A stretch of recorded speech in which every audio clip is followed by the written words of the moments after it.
Welcome to my channel, my Showbiz Corner. Viewers, supporters, subscribers. Hello Etians! Welcome back to my channel.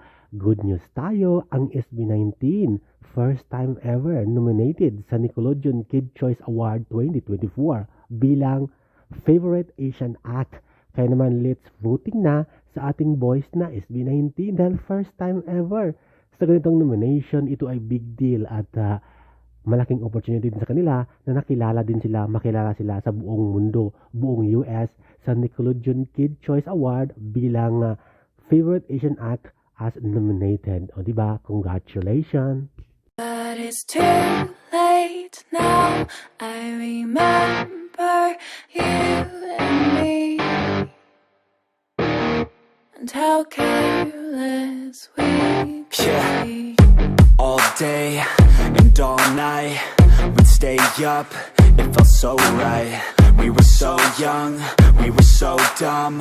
We would get drunk and then hook up. We were okay, we were alright, staying awake till the sunrise. We were in love, couldn't stop us.